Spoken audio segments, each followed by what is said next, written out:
보도의 진실과 시청자의 진심을 알아봅니다. YTN 뉴스 FM 열린 라디오 YTN, 저는 프로듀서 김양원입니다. 신종 코로나 바이러스를 예방하기 위해 마스크 착용 그리고 손 씻기 잘 지키고 계신가요?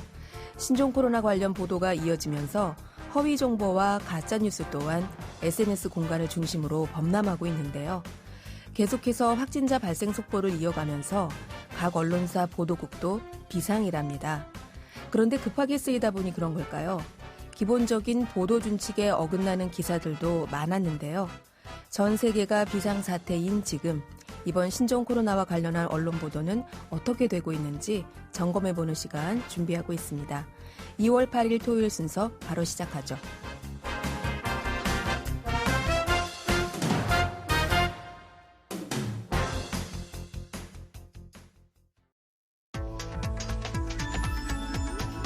미디어가 전하는 이슈에 대한 다양한 분석과 팩트체크까지 바로 보고 뒤집어 보고 꼭꼭 씹어보기 위한 미디어 비평 프로그램 열린 라디오 YTN. 네, 한 주간 뉴스를 꼭꼭 씹어보는 시간 미디어 비평입니다. 오늘은 조수진 국민대 겸임교수와 함께합니다. 안녕하세요. 네, 안녕하세요. 네. 최근 신종 코로나 바이러스로 뉴스가 온통 집중되어 있죠. 네, 지난 한 주 이번 신종 코로나 사태와 관련한 언론 보도 어떻게 보셨습니까? 네. 일종의 재난 보도인데요. 네. 재난 보도가 제대로 이루어지지 않을 경우에 사회의 공포심을 조장한다거나 혼란을 가중시킬 수도 있고요. 특별히 이제 이번에는 더 문제가 되는 게 혐오의 문제를 불러일으킬 수 있기 때문에 재난 보도가 굉장히 중요합니다. 이제 원론적인 얘기인데요. 매스미디어의 사회적 기능이 4가지가 있거든요. 네. 그중에서 환경 감시 기능이라는 게 있습니다. 이게 뭐냐면 사회에서 어떤 일들이 일어나고 있는지를 이렇게 추적하고 그러니까 이제 자연재해로부터 네. 국제 정세에 이르기까지 아주 다양한 국민의 일상에 직간접적으로 영향을 미칠 수 있는 그런 중요한 이슈들에 대해서 정보를 미리 알려주는 예고 감시 기능 네. 이런 걸 통해서 공중에게 경각심을 불러일으켜서 환경 변화에 대처하는 데 도움을 준다라는 거거든요. 네. 이런 재난 보도를 제대로 하는 게 미디어의 사회적 기능 중에 하나인 건데요. 그런데 이번에도 역시 그동안의 재난 보도에서 나타나는 문제점들이 또 계속해서 재현되고 있습니다. 그래서 오늘은 유형별로 좀 한번 살펴보고 언론의 역할에 대해서 생각해보는 시간을 가져볼까 합니다. 네. 언론의 이번 신종 코로나와 관련한 보도 유형별로 살펴주신다고 했는데 어떤 것부터 짚어볼까요? 네. 이 프로그램에서 앞서 다루신 걸로 알고 있는데. 네, 저희가 지난주도 한번 다뤘죠. 그렇죠. 네. 이번 신종 코로나 바이러스 감염증에 대한 병명의 사용 문제입니다. 일단 WHO 세계보건기구가 명명한 대로 많은 언론들이 이 병을 신종 코로나 바이러스 감염증이라고 지칭을 하고 있는데요. 네. 이에 따라서 우리 정부도 이 병이 발생한 지역명이 들어간 우한 폐렴 대신에 신종 코로나 바이러스라고 쓰도록 했습니다. 그런데 이제 이런 정부의 방침에 대해 정부가 중국의 눈치를 본다. 또 혹은 코로나라는 맥주 회사와 네. 연결해서 조작성 이미지를 게시하는 그런 정치인도 있었습니다. 물론 이제 거짓으로 판명되기도 했고요. 네. 이렇게 이제 재난 질병은 국가적 위기 상황인데 이런 것들을 가짜 이미지까지 써가면서 정쟁에 일용하려는 태도는 좀 많이 아쉬웠습니다. 네, 저도 댓글을 봤는데 우한 폐렴 쓰지 말라고 하니까 네. 아니 일본 내용은 쓰면서 그렇죠. 왜 우한 폐렴은 안 되나요? 이런 댓글도 다신 분들이 있더라고요. 네. 이렇게 가짜뉴스도 좀 큰 문제가 돼서 지금 포털사이트 첫 화면을 보면요. 신종 코로나 가짜뉴스 팩트체크를 아예 띄워놓은 곳도 있더라고요. 네. 검증되지 않은 사실을 퍼뜨리면서 이렇게 공포가 조장되기 때문에 그런 건데. 네. 이게 이제 SNS가 활성화되다 보니까 더 빨리 실시간으로 퍼지고. 그렇죠. 네, 그래서 바로잡는 데 시간도 더 걸리고 빨리 확산되는 그런 문제가 있습니다. 예를 들어서 보셨는지 모르겠는데 피 묻은 마스크 사진이라든가. 네, 이거는 네. 삭제가 됐죠. 네, 방통위에서 삭제된 거죠. 나서서. 예. 네. 또 몰래카메라 찍어서 비난이 이어지기도 했습니다. 네. 지난 1월 29일 동대구역에서 방진복 차림의 두 남자가 추격전을 벌이는 영상인데요. 네. 이제 그 장면을 본 시민들이 굉장히 두려웠겠죠. 네. 또 실시간으로 신종 코로나 환자가 대구에서 도주 중이다라는 글이 이제 거기 있던 시민들을 통해서 게시가 되고 퍼져나갔습니다. 그래서 급기야 경찰이 출동하고 해당 유튜버는 사과를 했지만 비난이 이어졌습니다. 네. 이게 사실 뭐 상황을 설정할 게 있고 아닌 게 있는데 너무 생각이 없는 행동이었죠. 이제 제 아들한테 얘기 들어보니까 고등학생들 사이에서 이런 거 하면 조회수 되게 올라갈 텐데 이런 얘기들이 되게 많았대요. 네. 그런데 실제로 할까? 이런 생각이 했었는데 이 유튜브가 한 거죠, 이거를. 네. 또 지난 5일에는 자신이 우한에서 왔다. 감염됐다고 이게 지하철에서 기침하면서 감염자를 사칭한 영상을 올린 유튜버도 나타났습니다. 지난 또 28일이었죠. 속보 기사라고 해서 수원의 한 고등학교에서 5번째 코로나 바이러스 확진자라는 그 SBS를 사칭한 가짜 뉴스까지 등장을 했다고 했죠. 네. 근데 그 가짜 뉴스를 만든 학생들에게 이유를 물었더니 도서관에서 공부하다 심심해서 장난으로 가짜 뉴스를 만들었다 이렇게 답을 했습니다. 참, 이게 장난이라고 하기에는 네. 파장이 너무 커요. 그렇죠. 네, 이런 소식을 SNS를 통해서 일단 들으면 그게 맞는지 틀리는지 일단 우리 시민들은 피하고 보자. 그렇죠. 거기 가면 안 된다. 조심하고 보자는 게 지금 이 신종 코로나 사태에 대한 시민들의 반응이잖아요. 네. 이게 이제 이런 현상들이 질병에 대한 경각심이 참 없구나 이런 것들을 볼 수 있고요. 그다음에 가짜 뉴스에 대한 인식도 너무 낮은 거죠. 네. 그 일로 인해서 뭐 공공기관에서 경위 파악으로 혼란이 있었고요. 이게 공권력이 낭비되는 그런 일인데 사회에 혼란을 가져올 수 있는 일인데 말입니다. 네. 네, 특히 이번에는 이제 마스크에 대한 내용이 많았습니다. 네. 마스크 지원, 예산 삭감 등에 대한 건데요. 안타깝게도 재난 보도가 정쟁에 이용되는 사례라고 생각이 됩니다. 재난 상황에서는 사실 국가의 위급한 상황이기 때문에 정치색과 관계없이 협력해서 헤쳐나가야 할 사안인데 이것마저도 정쟁에 특히 이제 선거를 앞두고 있잖아요. 네. 그래서 더 심각한 것 같습니다. 이런 내용들을 사실 확인도 하지 않고 그대로 보도하는 언론도 문제인 거고요. 네. 2012년 12월에 보건복지부 출입 기자단하고 한국 헬스 커뮤니케이션 학회가 있는데요. 네. 그 두 개 단체가 국민의 건강 증진을 위한 언론 보도를 목적으로 감염병 보도 준칙을 제정하기도 했는데요. 네, 벌써 한참 됐네요. 한참 됐죠. 네. 보도 준칙 1항에서 감염병 보도는 현재 시점까지 사실로 밝혀진 정보를 제공해야 하며 신뢰할 만한 근거가 있어야 한다. 라고 명시를 하고 있고요. 네. 또 감염병 보도에서 정확하지 않은 정보나 사실이 전달되지 않도록 과도한 보도 경쟁을 자제해야 한다라고 이미 적혀 있습니다. 네, 이게 벌써 8년 전에 네. 출입기자단 그리고 커뮤니케이션 학회에서 네. 공동으로 제정한 보도 준칙인데 네. 그럼에도 불구하고 이번 신종 코로나 사태를 저희가 지켜보면 이게 제대로 지켜지지 않는다 이런 지적이셨어요. 네. 자, 우리 사실 뭐 저희가 이걸 굳이 우리 방송에서 또다시 언급해줄 필요가 있나 싶긴 하지만 이 자극적인 보도 사례들 좀 간략히 짚어주시죠. 네. 그 충청투데이가 지난달 31일 신문과 온라인에서 중국 마스크 제작 업체들이 국내 필터 자재들을 싹쓸이하면서 일주일 뒤면 마스크 생산이 중단될 위기에 처해 있다라고 단독 보도했는데요. 네. 이날 또 이제 바로 SBS 뉴스에서 팩트 체크를 했습니다. 네. 그 결과 사실이 아닌 것으로 확인이 됐고요. 또 채널 A의 지난 3일 기사입니다. 단독으로 이것도 이름이 붙었습니다. 네. 전염될까 걱정인데 공용 세탁이라는 제목이었는데 네. 그 우한 교민들이 있는 숙소가 있잖아요. 네네. 거기 이제 공용 세탁기 사용을 지적한 건데 이거 역시 뭐 사실이 아닌 내용을 단독이라는 이름을 달고 보도하는 행태였습니다. 또 재난보도에서 문제가 되는 게 이제 이렇게 공포를 조장하는 제목이라든가 네. 뭐 단독 달고 나오면서 사용하는 단어 사용인데요. 네. 뭐 사상 최악 뭐 이런 얘기들 많이 쓰잖아요. 네. 우리나라 재난보도에서 사용되는 자극적인 표현 유형을 연구한 논문이 있는데요. 과어휘화의 문제가 지적되기도 했었습니다. 과어휘화. 네. 이 불필요하게 과장된 용어를 사용한다 이런 뜻인데 네. 네. 앞서 말씀하셨지만 또 한 가지 짚어볼 것이 혐오 문제가 이번 신종 코로나 사태를 통해서 많이 대두가 됐어요. 네. 이번 보도에서 이제 특히 문제가 되는 유형인데요. 질병에 대한 지식이 낮을수록 또 이런 질병을 심각한 병으로 위협적으로 인지할수록 높은 차별 태도와 연결된다라는 연구가 있었습니다. 네.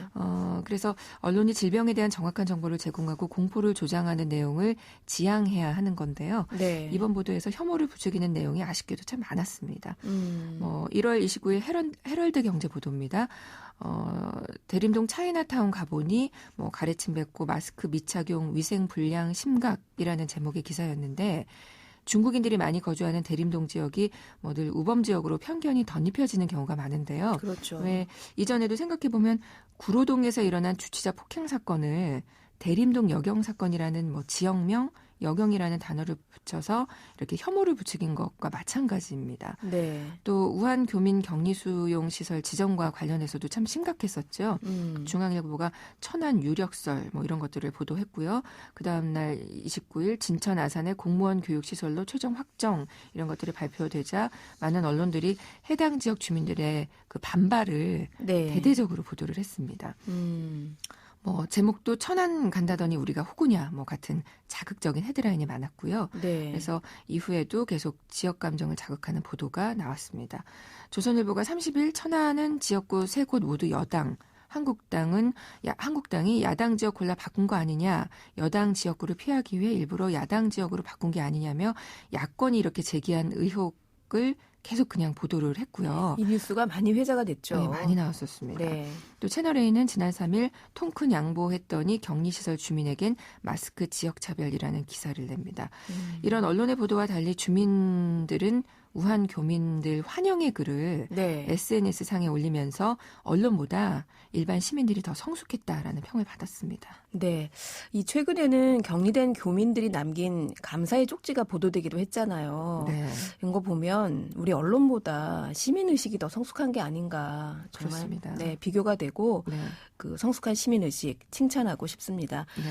이 관련해서 사실 그 좀 문제가 되는 영상들도 좀 있었어요. 네. 그 우한 교민들이 지금 아산하고 진천 두 곳에 나뉘어서 그 격리에 수용돼 있잖아요. 네. 근데 이곳을 이렇게 촬영해서 클로즈업해서 클로즈업해서 보도한다든가 네. 이런 좀 사실 영상 보도에 있어서도 조금 자제했으면 하는 부분들이 안타깝게도 많이 좀 노출이 됐었는데 자, 그 어느 때보다도 좀 사실적인 보도, 그리고 팩트를 전해주는 보도가 정말 필요하지 않은가 하는 생각이 좀 듭니다. 네. 시작하면서 매스미디어의 사회적 기능을 말씀드렸는데요. 네. 4가지 기능 중에 또 하나가 해석 상관 조정의 기능입니다. 네. 그 여러 사건들을 연결해서 해석하고 어떤 의미인지 알려주고 또 단순한 이렇게 사실 정보 제공뿐만 아니라 문제의 원인, 대응 방안을 제공해야 한다는 건데요. 네. 이번 재난보도에서도 이런 언론의 사회적 기능이 좀 실현되어야 할 텐데 혐오, 공포를 자극하는 혹은 정치에 이용되는 더 이상의 기사 말고요. 질병 문제의 원인 대응 방안을 제대로 제공하는 사실보도 그 이상의 언론을 좀 기대해 봅니다. 네. 사실 보도 그 이상의 언론의 역할을 기대해 본다고 오늘 교수님 마무리해 주셨는데요. 저도 기대해 보겠습니다. 네. 오늘 말씀 잘 들었습니다. 네, 고맙습니다. 네, 지금까지 조수진 국민대 겸임 교수였습니다. 열린 라디오 YTN에서는 시청자 여러분의 목소리를 듣습니다. YTN 뉴스 FM에 대한 다양한 의견과 애정어린 비판을 직접 달려가서 들어보는 열린 마이크. 참여 신청과 의견은 유료 문자 샵 0945, 우물정 0945나 YTN 라디오 프로그램 열린 라디오 YTN 게시판을 통해 남겨주세요. YTN 라디오의 진정한 서포터즈, 애청자 여러분의 목소리를 들어보는 시간이죠. 열린 마이크. 오늘도 김예원 리포터와 함께합니다. 안녕하세요. 네, 안녕하세요. 네, 요즘 이 신종 코로나 때문에 사람 만나기를 꺼려하는데 취재하는데 괜찮으셨어요? 약간은 조금 불편함은 좀 없지 않아 있는데 네. 그래도 이런 이런 예방 수칙을 지키면서 다니니까 네. 아직까지는 건강합니다. 네, 그렇습니다. 자, 오늘은 어떤 애청자분을 만나고 오셨습니까? 네, 이번 주에는 경기도에 거주하고 계신 이정은 님을 만나 뵙고 왔습니다. 정은 님은 행복한 가정을 꿈꾸는 30대 여성분이셨는데요. 먼저 정은 님의 소개부터 들어보시죠. 네, 안녕하세요. 저는 경기도 성남시에 사는 30대 이정은이라고 합니다. 저는 지금 일반 기업 회사를 다니다가 재취업을 준비하고 있는데요. 제가 지방에서 근무를 하게 됐거든요. 그래서 처음에 내려갔을 때는 좀 괜찮을 것 같았는데 생활을 하다 보니까 지인들도 없고 가족들도 없고 친구들도 없고 혼자 사는 게 좀 외롭고 힘들더라고요. 그래서 회사를 옮기고 싶어서 지금 열심히 다시 취업 준비를 하고 있습니다. 아, 지방으로 취업을 하셔서 일을 네. 하시다가 아무래도 이제 가족들과 떨어져서 생활하시다 보니까 외롭고 친구도 없고 그래서 결국에는 안 되겠다. 다시 집 근처 지금 성남에 거주하고 계신다고 했죠. 네, 수도권 맞습니다. 근처로 이 일터를 다시 알아보려고 지금 재취업 준비를 하고 계신 분이군요. 네, 맞습니다. 이렇게 타지 생활에 외로움 느끼시는 분들이 많을 것 같아요. 그럴 것 같아요. 네, 일은 전라도에서 하셨다고 해요. 아, 그래요? 멀리도 네. 가셨네요. 네, 정말 멀리 가셨죠. 네. 저희 방송이 수도권 지역에만 나오잖아요. 그렇죠. 그런데 이 전라도에서 일하실 때는 어플로 챙겨 들으시면서 정말 꾸준히 저희 방송을 애청치해 오셨는데요. 왜 YTN 라디오를 챙겨 듣는지 그 이유를 들어보시죠. 제가 지방에서 일을 했었기 때문에 그때는 어플을 통해서 많이 듣곤 했습니다. 근데 제가 최근에 이제 취업 준비생이 다시 되다 보니까 이 시사 공부를 위해서 라디오를 듣게 됐는데요. 이렇게 라디오로 시사 공부하면 부담도 덜 되고 재밌고 다른 분들과 소통하는 기분도 들고 유익하더라고요. 그래서 계속 듣고 있습니다. 아, 저희 YTN 라디오가 네. 저희 열린 마이크 통해서 애청자분을 만나보면 이렇게 취준생분들한테 좀 인기가 있는 것 같아요. 맞습니다. 네. 시사 공부에 정말 제격이다. 이런 얘기들이 따로 시사 많죠. 공부를 할 필요가 없다. 네. 네. 정말 많은 분들이 제가 만나는 분들 중에 한 20, 30대 분들은 이렇게 취업 준비생 분들이 많은데 네. 무엇보다도 YTN 라디오가 이 시사 정보를 잘 풀어서 친절하게 설명해 주니까 네. 본인이 혼자 책이나 뭐 인터넷을 보고 공부하는 것보다 훨씬 도움이 된다라고 얘기하시더라고요. 그렇군요. 네. 또 정은님은 그 수많은 시사 채널 중에서도 YTN 라디오가 제일 믿음직스럽다라고 얘기를 해주셨습니다. 그렇다면 어떤 프로그램을 즐겨 듣는지 이어서 들어보겠습니다. 저는 두 가지 프로그램을 좀 즐겨 듣는데요. 국내 이슈는 뉴스만 봐도 많이 알 수 있는데 또 해외 이슈를 접하기에는 쉽지 않잖아요. 그래서 세계를 만나는 시간 나우라는 프로그램 자주 듣고 있습니다. 또 뉴스 FM 조연지입니다. 이것도 자주 듣는데요. 친절하게 이 라디오 프로그램에서 몰랐던 부분들도 다 설명을 많이 잘 해주셔서 그래서 잘 듣고 있습니다. 네. 아, 국내 이슈는 뭐 뉴스만 들어도 알 수 있는데 해외 이슈를 좀 알고 싶을 때 제격인 세계를 만나는 시간 나우. 네. 예, 저희 YTN 라디오 오전 10시 10분부터 방송되는 국제 전문 프로그램인데요. 이 프로그램 즐겨 듣고 계시고 또 친절한 뉴스를 해주는 뉴스 FM 조연지입니다. 네. 애청하고 계시는군요. 네, 맞습니다. 또 무엇보다도 저희 방송이 청취자들과 소통하는 느낌이 들어서 애정이 더 간다고 얘기하시더라고요. 네. 이어 정은님은 저희 방송에 뭐 다소 아쉬운 점, 바라는 점도 있었는데요. 무엇인지 들어보겠습니다. 조금 아쉬운 점이 있다면 젊은 청년들의 이슈를 좀 더 많이 다뤄줬으면 좋겠다는 생각이 들더라고요. 제가 이제 30대가 되고 점점 나이가 먹으면서 현실적인 문제들을 생각을 안 할 수가 없겠더라고요. 뭐 안정적인 직장을 잡게 되면 집도 사야 되고 가정도 꾸려야 하고 이런 현실적인 문제들이 특히나 요즘 많이 와닿거든요. YTN 화이팅! 네. 그렇습니다. 젊은 청년들의 문제를 좀 더 현실적으로 잘 다뤄줬으면 좋겠다라고 제안을 해주셨는데, 네.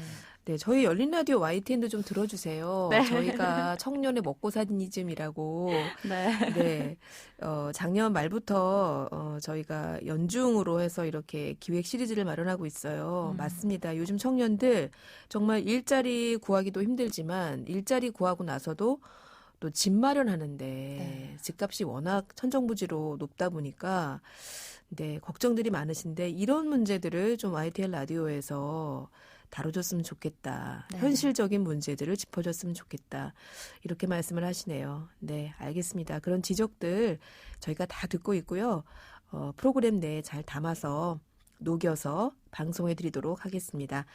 오늘은 다니던 직장을 그만두시고 집 근처에 서울 근처에 또 다른 직장을 알아보시기 위해서 취업 준비를 하고 계시는 30대 이정은님 만나봤습니다. 반가웠고요. 김미연 리포터도 오늘 고맙습니다. 네, 감사합니다. 네.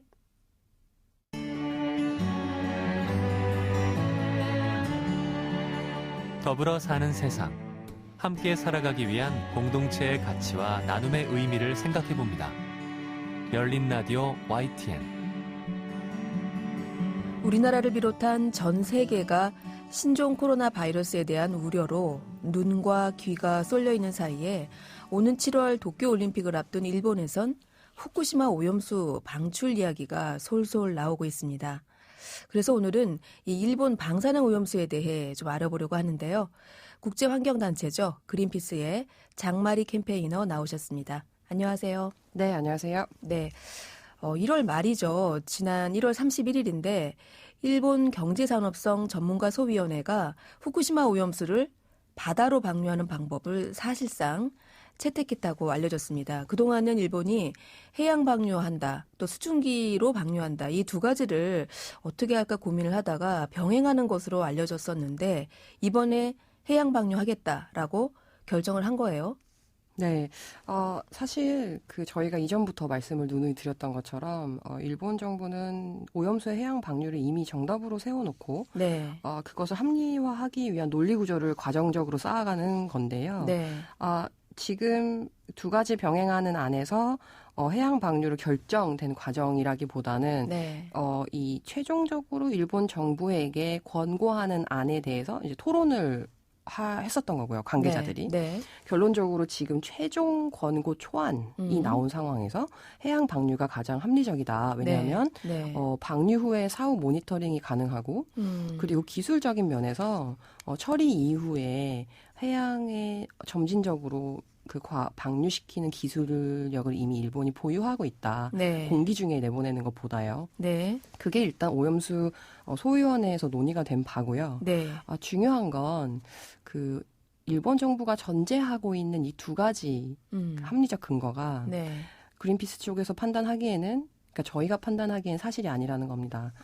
첫 번째로 사후 모니터링 가능. 네네네. 그다음에 방류 기술을 이미 보유하고 있다. 이 두 가지가 사실이 아니라고요. 그러니까 방류 기술은 원전을 운영하는 곳에서는 어느 정도 냉각수를 계속 방류하기 때문에 모니터링하면서 네. 그 차원에서 이제 이야기를 하는 거고 네. 또 하나는 다핵정 재고 설비라고 하죠. 네. 지금 오염수 처리를 위해서 일본이 도입하고 있는 처리 기술을 이제 얘기한 건데 네. 처리 기술을 통해서 오염수 안에 어려운 위협적인 방사성 핵정을 제거한 후에 내보내면 안전하다 이거거든요. 근데 네. 저희가 계속해서 보고서를 통해서 말씀드렸던 것처럼 이 알프스라는 설비가 삼중수소 이외에도 매우 인체나 생물에 위험한 방사성 핵종을 다 제거하지 못하고요. 네.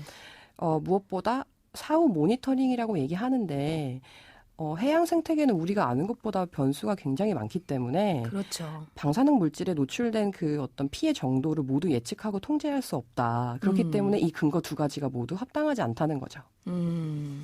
일본은 정리하자면 어려운 용어들을 좀 말씀하셔서 네네. 네, 일본은 이 오염수에 녹아있는 특정 성분을 제거하고 방류하면 괜찮다라고 주장하고 있지만 사실은 그것도 검증된 바가 없고 그리고 그것을 제거한다 하더라도 사실상 이 해양 생태계 자체가 아직도 우리가 미처 연구되지 못한 방대한 어떤 그런 자연 환경이기 때문에 과연 어떤 영향을 미칠지는 아무도 장담하지 못한다. 네, 맞습니다. 그리고 또 네. 하나가 더 있는데 네. 사실 일본 정부가 오염수를 방류할 수밖에 없다. 네. 부지에 저장이 불가하다라고 얘기하는 배경이 있어요. 네. 그게 이제 원자로 안에 녹아있는 해결료를 치우려면 네. 그것을 치우는 설비들이 부지 안에 들어와야 되고 네. 원전 부지 안에서 발생하는 여러 폐기물들을 저장하려고 확보해 놓은 공간이 있는데 네. 이거를 오염수를 위해 쓸 수 없다는 거예요. 네. 그래서 오염수를 저장할 수 있는 공간을 2022년에 막을 내리니 네. 그 전까지 방류를 결정을 해야 된다는 게 이제 논거인 거죠. 일본 정부는 계속해서 바다에 이 오염수를 방류해야 된다라는 주장의 근거로 이 부지 문제를 계속 얘기해 왔었잖아요. 네. 부지가 뭐 넉넉지 못하다. 지금 말씀하신 것처럼 새로운 시설을 지을래야 지을 수가 없다. 네네. 계속 이런 주장을 해왔었는데 그것도 사실은 그렇지 않다. 네, 맞습니다. 지금 해결료를 치우기 위해서 설비가 도입되는 게 문제가 아니라 네. 일본 정부가 그 해결료를 치우겠다고 하는 2031년의 그 일정이 네. 현실적으로 가능하지 않고 이미 기술적으로 한계가 굉장히 많아요. 예, 가까운 예를 들어서 체르노빌 같은 경우도 그 안에 녹아있는 해결료를 치우는데 최소 100년을 보고 있거든요. 그런데 그것을 모두 10년 안에 치우겠다고 하는 것이 네. 원자로 안에 있는 것을 네. 그것도 역시 불가능한 전제인 거죠. 아, 부지 문제가 아니라 그 계획 자체가 너무 네, 맞습니다. 터무니없이 지금 비현실적인 거죠. 비현실적으로 네. 단축시켜서 잡아놓은 거다. 그렇군요. 자, 일단 해양 방류 위기로 다시 돌아가서요. 오는 7월 일본이 도쿄올림픽을 치릅니다. 그런데 이 해양 방류가 국제적으로 논란이 되니까 그린피스를 비롯한 여러 환경단체 그리고 각국 정부에서도 우려를 표하고 있는 상황이고요. 네네. 이렇다 보니까 국제적인 논란을 의식해서인지 일단 방류하더라도 올림픽 끝나고 올 하반기가 되겠죠. 그러면 7월 이후에 방류하겠다. 이런 내용도 또 밝혔어요. 이 지점에서는 아무래도 좀 추측이 많으신 것 같은데 네. 우선 절차적으로는 최종 공고안을 아직 정부의 소위원회에서 전달하지 않은 상태이고요. 네. 네. 그리고 그 최종 권고를 하기 위해서 꼭 거쳐야 하는 것이 하나 있어요. 네. 후쿠시마 오염수를 방류하면 가장 많은 피해를 입을 후쿠시마 연안의 어업협동조합, 그렇죠. 어민들의 네. 동의 없이 네. 정부가 오염수 방류를 결정하거나 혹은 실행할 수가 없게 되어 있어요. 아. 이게 법적으로 규정이 되었다기보다는 네. 이 오염수 문제가 커지니까 네. 사후에 정부와 어민협동조합들이 논의했던 결과예요. 네. 그래서 그곳에서 이루어진 합의를 쉽게 어길 수가 없다고 합니다. 그래서 일본 국내적으로는 어민협동조합과 같이 협력해서 일본 정부의 결정을 억제하는 역할을 할 거고요. 네. 그렇기 때문에 도쿄올림픽 직후에 방류한다거나 네. 하는 일은 발생하지 않을 거예요. 아직 물론 이 기사를 제가 보니까요. 이 네. 보도된 국내 여러 언론들의 보도가 됐는데 일단은 일본 정부가 이런 계획을 밝히긴 했지만 아직까지 그 후쿠시마 지역 주민, 지금 말씀하신 그 어민 네. 협동조합 같은 이 어민들의 동의가 일단 이루어지진 않았다. 그래서 네. 이 어민들의 의견을 듣는 절차가 남아있다. 네. 이렇게 언론 보도가 되기는 했어요. 네. 그런데 우리 장마리 캠페이너 생각에는 사실 이거는 어민들이 동의하기 그럼 쉽지 않다라는 말씀이세요. 네, 이미 그린피스를 포함해서 일본 국내외 환경단체들이요. 네. 오랫동안 이 어협동조합을 지원하고 또 함께 일을 해왔어요. 네. 그래서 그 입장을 견제하고 있다는 것은 저희가 똑같이 확인을 하고 있는 바입니다. 네. 방류하지 않으면 그러면 어떻게 될 것인가. 사실 그 부분도 저는 좀 문제라는 생각이 드는데 일본 정부는 지금 해양 방류를 중심으로 계속해서 계획을 발표하고 있는데 해양 방류 말고 다른 방법은 없는 건가요? 저희가 일관적으로 제안을 하고 있는 것처럼 네. 처리 기술을 업그레이드해서 더 방사성 핵종을 많이 제거할 수 있도록 해야 되고 네. 그러기 위해서는 결국 장기 저장을 하는 것밖에 방법이 없다. 계속 쌓아두는 거. 예, 그렇죠. 왜냐하면 그 오염수는 결코 처리수가 될 수 없어요. 일본 정부가 지금 말하는 것처럼. 네. 방사성 핵종을 제거하는 게 불가하기 때문이에요. 네. 통상적으로 원자력 산업계나 특히 지금 현재 일본 정부는 물을 희석해서 방사성 핵종의 농도를 낮추면 이것이 안전하다라고 주장하고 있는데 사실 그거는 달라요. 사실과 달라요. 농도를 희석한다고 해서 방사성 핵종이 없어지지 않거든요. 네. 결국에 바다에 나와서 축적이 되는 거죠. 그래서 위험하다고 말씀드리는 거잖아요. 네. 그렇기 때문에 애초에 오염수 방류 자체를 원천적으로 봉쇄해야 된다는 겁니다. 그러면 대기 중으로 방류하는 것이든 해양으로 방류하는 것이든 일단 방류는 안 된다. 네, 그렇죠. 네. 쌓아두는 것 외에 대안은 없다. 그렇죠. 이런 말씀이세요. 네. 그렇군요. 근데 이 오염수를 계속해서 쌓아두는 것도 사실은 걱정이에요. 지난번에 한번 그쪽에 큰 비가 내렸었나요? 네, 맞아요. 네, 그러면서 태풍 때문에 네. 입었던 옷이라든가 여러 가지 이제 폐기물들. 폐기물들이었는데 그 쌓아놓은 폐기물들이 토사나 흘러내린 그 불어난 물에 막 유실되고 이런 것들이 또 보도가 되면서 이것도 2차 어떤 오염에 피해가 되지 않을까 뭐 이런 보도도 나왔었거든요. 그런 우려도 있지 않습니까? 그 우려는 정말 합당한 우려이고요. 네. 사실 그 태풍 하기비스 피해로 후쿠시마랑 그 지역 피해가 있을 때 네. 제가 실제로 후쿠시마에 있었어요. 네네. 근데 조사를 할 때도 태풍의 방사성 물질들이 산에서 도로로 나왔을 가능성이 높기 때문에 네. 사실 아주 일부만 도로를 처음에는 가면서 안전한지 확보할 수 있었거든요. 그러니까 네. 그만큼 이게 실질적인 피해인 건 맞아요. 네. 그런데 이것은 그렇기 때문에 결국 오염된 폐기물이나 제염토나 오염수를 온전하게 다 없애야 된다라는 방식으로는 논의가 애초부터 불가능하기 때문에 잘 보관을 해야 되는 논의로 가야 되고요. 또 하나는 이런 피해 상황이 네. 한국을 비롯해서 후쿠시마 사고 이후에도 원전을 운영하는 국가들에게 주는 시사점이 굉장히 많은 거죠. 그렇습니다. 마지막으로 사실은 그 말씀을 여쭤보고 싶었어요.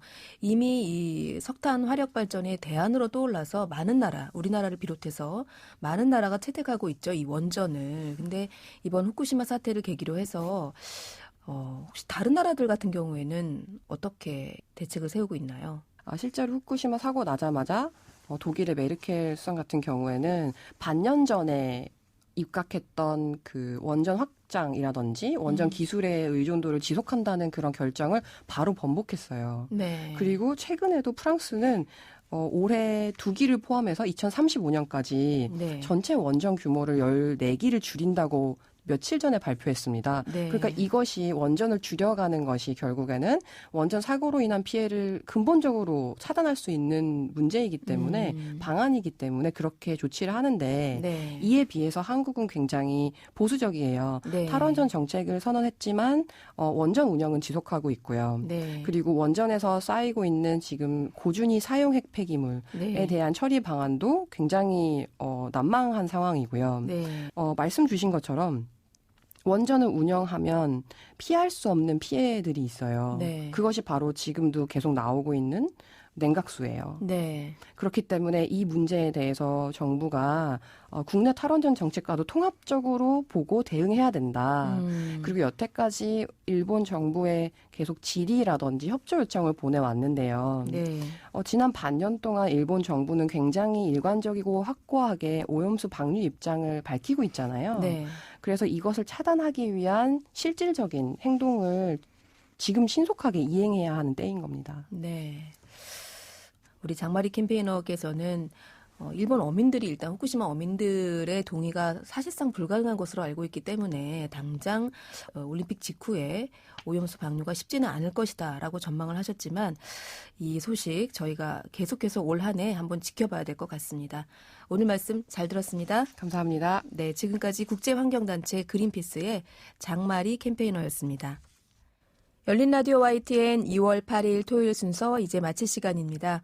저희 프로그램은 YTN 라디오 홈페이지와 YTN 라디오 애플리케이션 예스 그리고 유튜브와 팟빵을 통해서도 다시 들으실 수 있습니다. 오늘 끝곡으로 이디나 멘젤의 Into the Unknown 준비했고요. 저는 일요일인 내일 저녁 8시 20분에 다시 돌아오겠습니다.